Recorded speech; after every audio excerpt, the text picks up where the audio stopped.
सरकार ने 30 तारीख के अंदर ये बिल पारित नहीं किया तो पूरे देश में जेल भरो ज्यादा से ज्यादा बढ़ाओ। साल 2011 याद होगा आपको, जब मौजूदा सत्ता के खिलाफ रामलीला मैदान से शुरू हुआ आंदोलन रंग ला रहा था। लोकपाल बिल को लेकर अन्ना आंदोलन ने ऐसी तूल पकड़ी कि मौजूदा सत्ता 2014 के चुनाव में धाराशाही हो गई।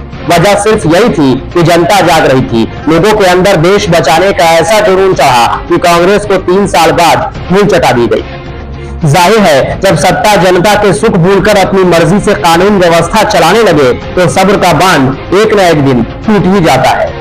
उस समय भी रामलीला मैदान और जंतर मंतर से ऐसी एकजुटता के साथ आवाज बुलंद हुई थी और जिसका नतीजा देश ने 2014 में देख लिया था।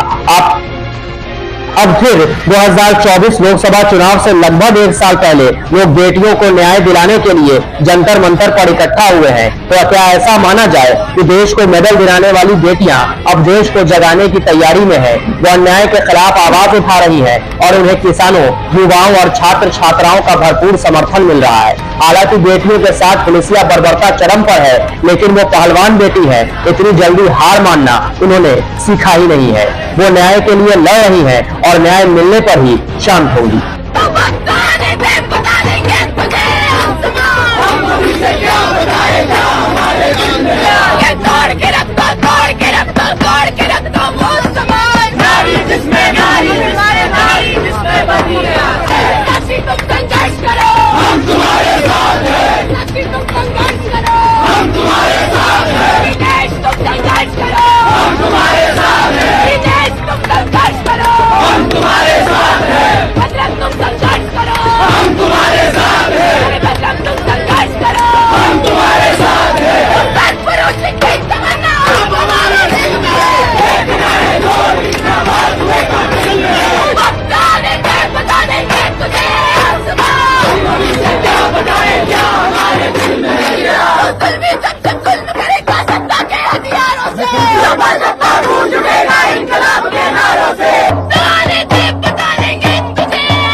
देखने के लिए मैं लेके आया तो मैं चाहूंगी कि देश का कोई खिलाड़ी मेडल ना लेके आए कभी। इतनी दूरदर्शी करेगी हमारे यहाँ पे। जब देश की बहन बेटियां सुरक्षित नहीं, हम सुरक्षित नहीं है, हमारी रिस्पेक्ट है। और जो क्रिमिनल खुला घूम रहा है, इन लड़ने को मैं गुजारिश करूंगा भारत सरकार से, आप वापिस ले लीजिए। बेटी बचाओ बेटी पढ़ाओ अब नया नारा है, सिर्फ बेटी बचाओ। किससे बचाओ? बीजेपी से बचाओ। हिंदुस्तान की सरकार हिंदुस्तान की बेटी को नहीं बचाएगी। ये है हिंदुस्तान की सच्चाई। आवाज उठती है या सेक्सुअल हैरेसर्स को आप अपने पार्टी में, अपने पॉलिटिकल ऑर्गेनाइजेशन में जगह देते हैं, तब बदनाम होता है। आपको बदनामी का इतना डर है तो अपने पॉलिटिकल ऑर्गेनाइजेशन में जितने रेपिस्ट, मर्डरर, जेनोसाइड करने वाले, मुसलमानों की हत्या करने वाले लोग हैं उनको हटा दीजिए, नहीं होंगे बदनाम। लोग आपको शाबाशी देंगे कि आप तो स्टैंड ले रहे हैं, आप चाहते हैं कि एक बेहतर देश बने, लोग आपस में भाईचारे से रहेंगे, लोग आपके बारे में कहेंगे। मत होने दीजिए अपने आप को बदनाम। कौन है ये लोग? राजनीति तो आप भी कर रहे हैं, आप क्यों नहीं हट जा रहे? आपके ऊपर जो इतना सारा केस है, राजनीति करने का क्या मतलब है? जब किसी के मूलभूत अधिकारों का हनन होता है और वो अपने अधिकार मानने के लिए जाता है, उसको आप राजनीति कहेंगे? या वो इंसान जो कह रहा है कि अरे हम भी बांट देंगे, हम तो 2 हिस्सों में बांट देंगे, अपना आंदोलन खड़ा कर देंगे, हमारे पास बहुत सपोर्ट है, वो राजनीति? लेकिन सवाल सबसे बड़ा ये है कि आखिर ब्रिजभूषण के खिलाफ कार्रवाई क्यों नहीं हो रही है? क्या ऐसा माना जाए कि देश के नेताओं के लिए कानून अलग है और जनता के लिए कानून की अलग व्यवस्था की गई है? अगर यही FIR किसी आम आदमी पर हुआ होता तो वो अब तक सलाखों के पीछे होता, लेकिन ब्रिजभूषण भाजपा के नेता है, इसलिए खुलेआम घूम रहे हैं। आप ब्रिजभूषण के पावर का अंदाजा इसी से लगा सकते हैं कि आखिर भाजपा समेत पूरी व्यवस्था पर उनकी पकड़ कितनी ज्यादा है, क्योंकि बेटियों के शोषण के आरोपी अभी भी अपने बयानों के जरिए बेटियों को प्रताड़ित कर रहे हैं। तो क्या ऐसा माना जाए कि ये आंदोलन मौजूदा सत्ता के लिए हलक की हड्डी बन चुका है, क्योंकि एक तरफ बीजेपी के चहेते नेता है और दूसरी ओर देश का मान बढ़ाने वाली बेटियों की न्याय की मांग। लेकिन मौजूदा सत्ता अपने नेता को बचाने की होड़ में इतना आगे है कि बेटियों के आंसू नजर नहीं आ रहे।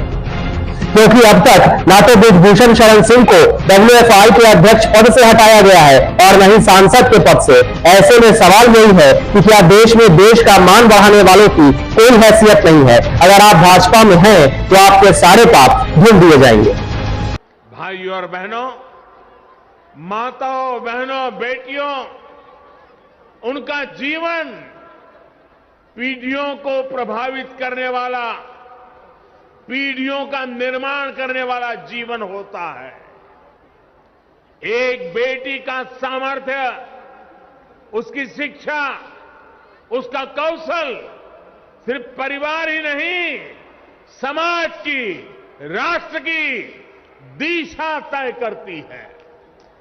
इसलिए 2014 में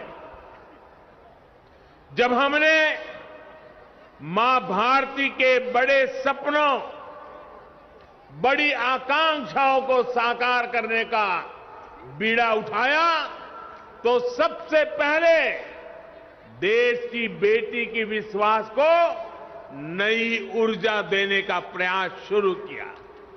इसलिए हमने बेटी के जन्म से लेकर जीवन के चक्र में हर अवस्था में महिलाओं को सशक्त करने के लिए योजनाएं बनाई, अभियान चलाए। साथियों, बेटियां कोख में ही ना मरी जाएं, वो जन्म लें, इसके लिए हमने बेटी बचाओ बेटी पढ़ाओ अभियान के माध्यम से समाज की चेतना को जगाने का प्रयास किया। बहरहाल मौजूदा सत्ता बेटियों की फरियाद सुनने को तैयार नहीं है। बीजेपी के मंत्री पहलवानों से जुड़े सवालों पर भागती नजर आ रही है। पीएम मोदी बेटी बचाओ और बेटी पढ़ाओ के नारे दे रहे थे, लेकिन वो भी इन बेटियों के लिए कुछ बोल नहीं रहे हैं। तो क्या ऐसा माना जाए कि आंदोलन यूं ही चलता रहेगा और एक बड़ा आंदोलन का रूप ले लेगा? तब मौजूदा सत्ता को इसकी कीमत चुकानी पड़ेगी, क्योंकि सवाल बेटियों की इस्मत का है और देश की जनता बेटियों के साथ होते अन्याय को कभी माफ नहीं करेगी। Bureau report, Bihar live 24।